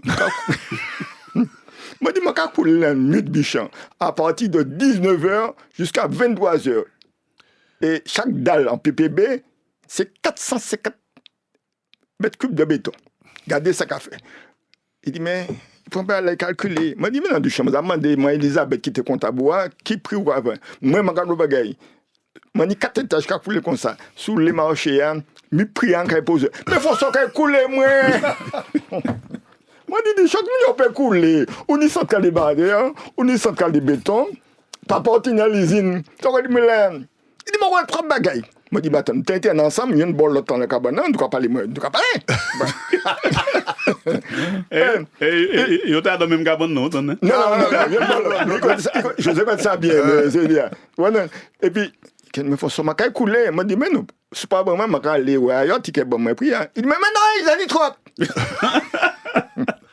Et je vais aller polo. Ben, c'est rien. Je vais couler en dalle tous les 12 jours, le soir. De 7h jusqu'à minuit. À minuit, fait l'autre café manger, hein. Tu vous dis, viens, c'est pour gâter content parce que je prends 5 camions de béton, c'est-à-dire chaque transporteur, et puis des pompes dans chaque bâtiment caoulé. Et il y a un prix? Oui, mais non, mais prière, il y a. C'est pris la nuit là. La journée, un camion de béton qui arrive toutes les 2 heures, c'est à cause d'embouteillage. La nuit là, pas de problème, moi, les 5 camions de 4 travailleurs, moi, c'est tout. Le reste là, pas de discussion, c'est fini, vous croyez, Bougla content, c'était ça. Mais ça, c'est le risque. C'est un risque, hein, puisque on me passe bon chantier un jour, du mais, François, quoi faire, c'est le travail. Je dis, entrez par les bails haïtiens. Le Bougla dit, il dit, mais non, moi, c'est Jean, je suis pas bouillon, pas les bons. Ben, c'est rien, c'est pour ça qu'on a des camachés. C'est pour dire, ça, c'est important dans les entreprises qui nous, ce qui est important aussi, c'est le risque. Qui m'a dit évaluer le risque. Les autres connaissent ça, moment expérimenté, les autres connaissent ça bien, le risque. Oui, en l'autre bâillement, Polo, qui est important, c'est que au fur et à mesure du temps passé, nous passons dans une relation entre commerçants et puis clients, banquiers et puis entreprises, qui était en relation de confiance, à dans une relation qui est normalisée, qui est contractualisée. Et, mon bon exemple, papa m'a été 39 ans prêcheur dans l'agriculture. Il dit, moi, mon père jamais refusé de prêter l'argent en ouvrier. Mon père jamais fait signer en papier. Mon père jamais ni impayé. Jamais. 39 ans. Il m'a dit, à présent, c'est fini. À présent, il dit, mais j'avais pas signé de papier. Qu'il a jamais d'eau là. Donc, c'est comme ça. Alors après, on a dit, il faut qu'on ait un avocat. Ah ben ouais, tout le monde va venir cher. Parce qu'on va faire moins de relations. Il faut qu'on ait un avocat qui a gardé. Il faut contractualiser. Il faut faire un contrat. Il faut faire un contrat là, il faut faire un contrat là, il faut faire un contrat là. Moi, c'est ce que j'ai connu, moi, quand j'ai commencé à travailler ici à la banque. Crédit artisanal, crédit social, crédit coopérative de crédit. En fait, on faisait du crédit à des gens qui ne pouvaient pas aller à la banque. Ils n'avaient pas de papier pour prouver que le crédit représentait 30% de leurs ressources. Enfin, ils n'avaient aucun moyen. Donc, c'est à la confiance. Mais comment il faisait pour rembourser? Il remboursait parce que la parole donnée était très importante. Très bien. Et on connaissait, on savait qui était. D'ailleurs, c'est comme ça que ça se passait. Ah ben, je connais tel, c'est le fils d'un tel. C'est comme ça que ça se passait. La confiance était un facteur. Mais il remboursait comment? Il payait normalement, ils avaient les moyens de payer. Ils avaient réellement les moyens de payer, mais souvent, c'était des gens qui n'avaient pas les moyens de prouver qu'ils avaient des revenus structurés. D'accord. Ils n'ont pas de fiche de paie, ils travaillaient peut-être, je ne sais pas comment. Enfin bon. C'était ça la réalité. Et ces gens-là qui vont à la banque aujourd'hui, ils n'ont pas de papier. Ils sont jetés. Mon l'autre exemple, un monde qui vient vraiment jouer en bureau, il était basse-pointe, il est entrepreneur. Il n'a pas fait déclaration d'impôt. Donc, la patrouille tombe en l'ail, il a réclamé impôt, il vient moi, m'a regardé, m'a dit, inspecteur, ou exagéré, oublié tel bagaille. Et il a commandé 100 et m'a tiré entière à sous 100. Donc, il dit, heureusement, m'a venu, monsieur. Ensuite, il criait moi, il dit moi, trésor là a réclamé un huissier du trésor à l'hôpital civil, il dit moi, il faut que moi paye. J'ai dit oui, il faut que vous payiez. Mais est-ce que vous pouvez accompagner moi? J'ai dit oui, on va accompagner, on nous montait. Et le mandat tombe en litigier, en métropolitain, il a 30 ans. Il dit bon, vous devez moins 60 000 francs. Qui m'a dit vous payer moi? Je vais payer, mais moi, 6 mois pour mon payer. Bon, il sortit en l'argent, on fait le premier versement. Et puis il dit, l'huissier a sorti en papier, et il dit, bon là, au cas de papier, au cas marqué, lu, bon pour accord, etc. Et puis il prend l'argent, il dit, manque à aller à la caisse déposer l'argent pour m'emmener en reçu. Vous payez 10 000 francs sous 60 000, manque à en reçu. Je suis sorti en couloir là, et puis monsieur l'huissier a demandé, pourquoi demander bon là, mais il passe à écrit. Il me dit, mais qui m'a dit ça? C'est que, vous savez, la République pas occupée de toutes ces issues. Là, il dit, mais ça a été qu'à faire à 10 ans, il était qu'à ramasser qu'un anti-bande, c'est qu'il parle à l'école. On comprend très vite à nos bureaux qu'il est intelligent, il s'amène un travail là, mais il passe à la ligne. Il me dit, mais c'est pas possible, son candidat là. Mais j'ai dit, oui, c'est possible, c'est la réalité ici. Et donc, il revient et il dit au gars, vous allez lire ça tranquillement chez vous et vous allez revenir. Et il me dit, mais est-ce qu'il va revenir? Je lui dis, s'il ne revient pas, c'est moi qui viens. Je vais le chercher, je vous l'amène. Mais incroyable. Mais aujourd'hui, c'est fini. C'est fini. Donc, il a dit, maman, huissier, moi, on y courir, mon chien dans la brise, mon père, non, on va... Et mon papa, et pièce bagaille. C'est fini. Mais pour souligner le contraste qu'il y a entre deux époques, c'est une histoire que je raconte de temps en temps. Un gars qui est en redressement et un homme de certain âge. Et on lui demande à un moment donné sa comptabilité, parce qu'aujourd'hui, on est obligé, c'est comme ça que ça fonctionne. De produire des titres, produire sa comptabilité. Ça fait 3-4 fois qu'il revenait, mais il ne répondait pas à cette question de fournir des documents comptables. Et un jour, en toute franchise, il me dit, écoute, côté bureau moyen, on est deux faits blancs. Il y en a à droite, il y en a à gauche. Il y en a qui plein, il y en a là qui vide. Un cas pour un cas mettre, Là, même toucher fond là, ça va pas, c'est fini. Pas été l'argent. C'est ça, sa comptabilité. Donc, mais c'est ça, hein. Mais Macado, parce que c'est mon nom pas qu'à imaginer côté nous sortir, côté nous aller. Ça, c'est extraordinaire. Moi, me semble beaucoup curieux observateur. Je regarder les petites boutiques de campagne. Et M. François, il y a un problème là. Je dis, qui c'est qui vaut? Je passe quand même là, il dit, il faut en payer un peu. Un peu qui sera payé. Et tu comptabilité. Il n'y a pas de carnet, c'est mon nom. qui te prend crédit là, $1. Et c'est ça qui fait enfin, ça permet de nous subsister pendant des années. Hein. Peut-être voilà, ce modèle informel là. Je dis ça disparaît. Alors, la vraie question que je me pose, enfin, qui mérite d'être posée, c'est maintenant, ça fait 80 ans, 70 ans, pas plus de 70 ans, pas tout à fait 80, mais enfin, ça fait pas 80, 46 ans aujourd'hui, ça fait pas 80. Ça. Bon, peu importe, la loi départementale. 80 ans, 46, 2006, ça fait 80. 80 ans. Bon. On est arrivé à un moment où, au travers de tout ce qui a été dit, il faut à un moment donné se poser la question de savoir, est-ce que cette loi est une bonne loi? Ou est-ce qu'il faut aujourd'hui la modifier? Et dans quel sens faut-il aller pour ça, compte tenu de tout ce qu'on a souligné là tout à l'heure? Et surtout, quel modèle économique pour les 20 années qui vont arriver? Et ça, c'est la question d'aujourd'hui, du moment. Parce que le bilan, on l'a fait ce matin, on l'a bien entendu, mais aujourd'hui, il faut s'appuyer sur le constat, le dépasser, pour savoir comment faire. C'est un peu la question que je me pose. C'est peut-être. Mais c'est vous qui pouvez bonne première réponse ça, parce que non, mais alors justement, moi, je suis en train. Est-ce qu'il faut repenser l'assimilation économique? Non, déjà, je suis en train d'écrire un bouquin sur à peu près cette question. Mais je pense que personnellement, c'est une opinion, hein, c'est pas une démonstration. Il faut abandonner l'idée de l'assimilation. Elle est impossible, c'est une chimère aujourd'hui. C'est pas possible de considérer qu'on puisse fonctionner dans cette logique. Ça, c'est le premier point. Le second, il faut aujourd'hui penser à développer les outils dont on a besoin pour fonctionner. C'est pas de se dire on va changer les institutions, parce que ça ne changera rien. On mettra un département, on va mettre... Je ne sais pas qu'on peut l'appeler après, 73, 74, parce que tout ça, c'est très limité. 73, 74 aujourd'hui, il y a très peu de différence entre les 73 et 74. Bon, mais en fait, si on ne sait pas ce qu'on veut faire, on ne sait pas où on veut aller, on ne va pas avancer. Donc, le premier effort à faire, c'est structurer une demande, caractériser un besoin, et à ce moment-là, je pense qu'on pourra avancer. En tout cas, c'est ce que je pense. Et parmi les outils, je crois que les plus indispensables chez nous, c'est un outil de financement. D'ailleurs, j'en ai proposé un. J'ai même eu l'occasion de l'évoquer ici, de créer une bourse locale qui va mobiliser l'épargne locale qui existe, trouver le moyen de structurer ça. Ça mettra aussi, ça va soulager le département et la région qui mettent de l'argent pour aider un peu au père des entreprises. Bon, il y a tout cet effort de réflexion, de structuration. Donc, définir déjà chez nous qu'est-ce qu'on veut faire. Je crois que c'est l'effort essentiel qu'il faut aujourd'hui développer pour aboutir à quelque chose qui permette de pallier les insuffisances de la loi de départementation, des insuffisances qui sont réelles, mais la loi n'avait pas des ambitions économiques à l'époque. Non.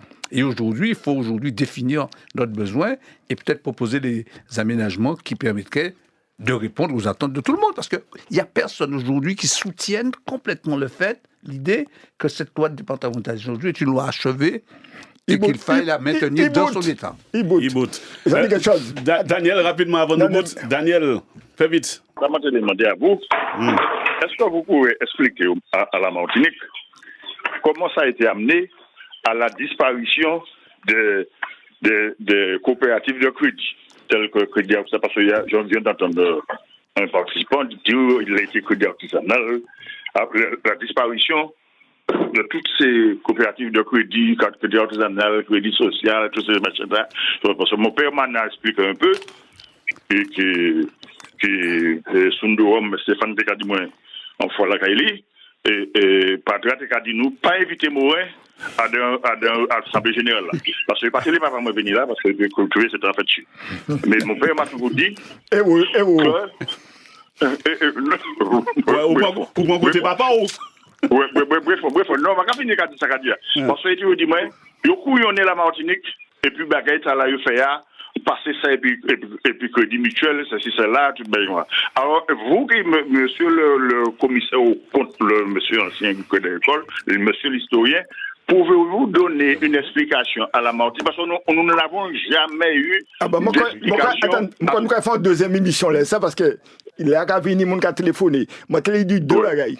Ça veut dire nous allons faire une émission, parce que je peux lui donner une demi-réponse, parce que le directeur général du Crédit Mutuel...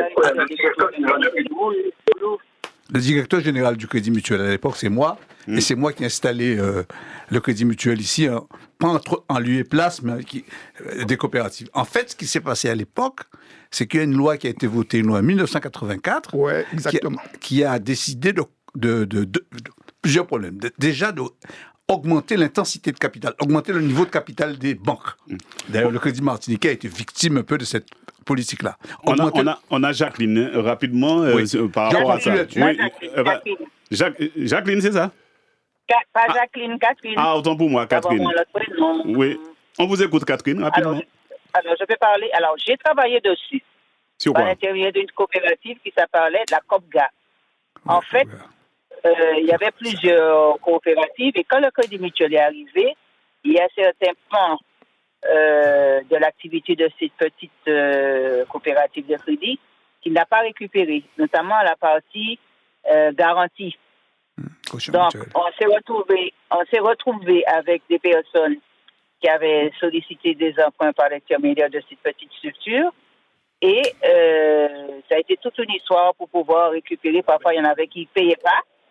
Et j'ai fait ce travail, en fait, de les ramener de façon à pouvoir récupérer une partie de cet argent-là. C'est-à-dire qu'on s'est retrouvé, il faut dire les choses comme elle se devait de dire, hein. C'est-à-dire que sous couvert justement d'une normalisation, on s'est retrouvé avec une déstructuration en fait de ce tissu. Associatif. On s'est retrouvé avec une déstructuration en fait de cette partie, ce pan du tissu. C'est ce que j'ai à dire et je ne dirai pas plus. Voilà. Merci. La COPGA, c'est une société de caution mutuelle. Merci beaucoup. Alors, avant que je termine et José a clôturé, par exemple, ma fille, Maïna, elle a fait un projet il n'y a pas longtemps, Psychiatrie internationale. Elle a été classée parmi les 25 femmes innovantes du monde. Donc, c'est son projet. Et elle me dit, je dis, bon, c'est bien, etc. Bon, elle a eu, c'est en Angleterre, donc j'ai eu l'argent, etc. Elle m'a dit, maintenant, je fais des levées de fonds. C'est-à-dire, elle est à Londres, d'accord? Elle m'a dit, aujourd'hui, mon projet, je suis en train de le vendre, des levées de fonds. Elle m'a dit, j'ai des appels de Singapour, de ceci, de cela, etc., qui sont prêts à investir sur mon projet. Je dis, et en France? Elle me dit, jamais, papa, c'est pas possible. C'est pas, dans le système anglo-saxon, elle me dit, en France, je n'aurais jamais eu un centime, même pas de la sécurité sociale pour ce projet, etc. Ça, il y aura une intelligence artificielle, etc. Donc, elle me dit, voilà, le projet, je suis classé parmi les 25 femmes les plus innovantes du monde, et maintenant, à Londres, je suis à Londres, et je lève des fonds. Je lève des fonds pour développer mon projet. Et il me dit, jamais en France, je vis ça. Jamais. Il m'a dit, mais... Alors, je lui ai dit, oui, mais c'est comme ça que nous travaillons. Au Luxembourg, il m'a dit, je suis au Luxembourg, je suis à Londres, je suis à Singapour, je suis à Shanghai. C'est comme ça qu'on travaille. On ne peut pas travailler différemment. Je n'aurai jamais les moyens de développer différents projets que j'ai dans le système français. Et Polo, mon capot... L'argent nous bout. Oui, c'est intéressant, mais mon capot, c'est faire une deuxième émission. Parce que c'est mon intéressé. Quoi, témoignage là, les gens sont intéressés. Et les conclusions de Miwat qui dit... Le département de la ça a bout de foutre un nouveau bagaille, c'est pas un nouveau bagaille politique, c'est un nouvel mode de création, de fonctionnement. Ma capacité, José, ni même. Oui. Oui, mais bien sûr, on me posait la question, mais pour qui ça? Là où on regarde en cadre, la départementalisation, eh ben, si métier ou c'est banquier, ou ni règle pour banquier, en 84, mais c'est peut-être 84, ils ont sorti en ratio ou obligé ni capitaux propres, au moins un pourcentage de ce qu'on a prêté. En gros, si on a 100 000 euros capitaux propres, on peut prêter peut-être 1 million. Et puis, ratio TAR qui était à 4%, il faut qu'on ait au moins 4% de capitaux propres de l'argent qu'on a prêté, et puis il passait à 6, puis il passait à 8, Parce que devant les risques de faillite, il y a qu'à monter. Et toutes ces petites banques-là, Crédit Mutuel, tout ça, ils ont couru tout ça pour essayer, ils n'ont pas arrivé. Et ça, ils ont fait, ou qu'à adosser à un gros système. Ouais. Et puis ça finit. Donc ça, on tenait ici localement, et puis mon cas a décidé, qui connaît, qui dit oui, mais monsieur, c'est un bouc sérieux, etc. Le crédit. La boîte qui a acheté le Crédit Martinique, ils ont fait un grand cocktail là, à la jambette pour en bureau, ils ont monté pour entreprise.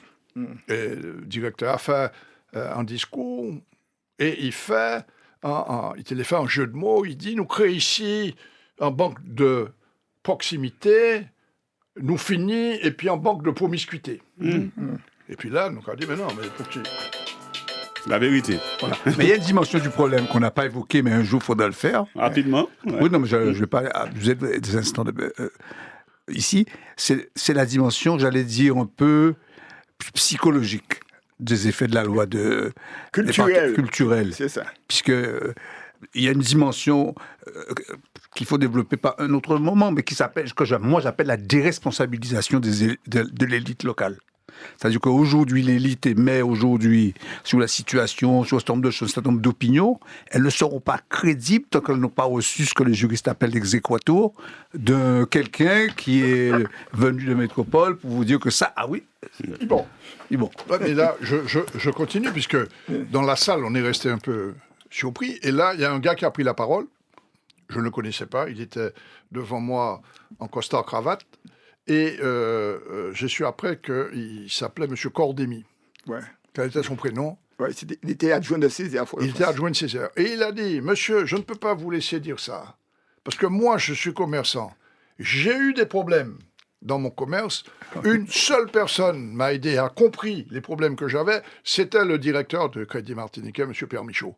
Donc je ne peux pas vous laisser dire ça. Il connaissait exactement les réalités de son pays. Alors après, on dit, ah ouais, mais les 8% n'étaient pas respectés, tout ça. Il n'y a pas de problème. Mais Michaud, tu sais, à qui monde il peut faire confiance, à qui monde il peut... Je le connaissais très bien, Michaud, en plus. Et il se connaît. Et en plus... quel est son prénom de M. Cordémy? Bon, je l'ai oublié son prénom, mais ça, il était adjoint de Césaire. Ouais, toujours. Alors, le gars, il est resté, il a dit, putain, j'ai dit une connerie là quand même. Non, mais c'est exactement ça, la Martinique. Hein. Oui. Et les limites de la départementale. Messieurs, l'arrivée. Ouais. Merci en pile. L'arrivée. Donc, rendez-vous prochaine fois pour continuer, parce que par là, t'es belle. Pas de problème. Pas de problème. Merci. Jean-Louis, criez-moi samedi ou dimanche. Samedi, criez-moi. Samedi soir, il voyait 3 points d'interrogation parce qu'on ne peut pas répondre. Parce que j'ai dit oui. Et m'a dit, Jean-Louis, c'est pas pour Magavini pour Polo. Et surtout les auditeurs. Surtout les auditeurs. En tout cas, merci en pile. Merci en pile aussi, monsieur Miwat. Merci en lot. Merci, monsieur Fonsa. Pas de problème. Mais pendant qu'on va aller, monsieur, message. Regarde ça sur cette liste. Oui. Parce que moi, j'ai tiré plusieurs enseignements. Devant le micro. Oui, tu disais. Hein? Ah ouais, alors tu parles d'une liste. Oui, cette liste des distilleries, je regarde, la commune qui a le plus de distilleries, c'est le Lorrain. Ouais. Toute la campagne. Est-ce que tu vois comment ça peut structurer une activité dans une petite commune? Il y a 20 distilleries au Lorrain. Il y en a 10 à Fort-de-France. Il y en avait. Ouais, nous sommes en 1939. Mais comme en 1939, avant la départementalisation, on parle d'évolution économique, il y a 20 distilleries au Lorrain. Et donc, toute l'activité du Lorrain est structurée, puisqu'il y a du travail, il y a de l'industrie, il y a de la ferronnerie, il y a des ventes, il y a tout ça, il y a contrebande de rhum le soir, en fait, tout ce qu'on peut connaître dans c'est pareil pour la crise de la banane. Quand elle a affecté la Martinique, c'était principalement localisé dans le Nord. On arrête là, nous partis les promos. Merci en pile. C'est trop bon.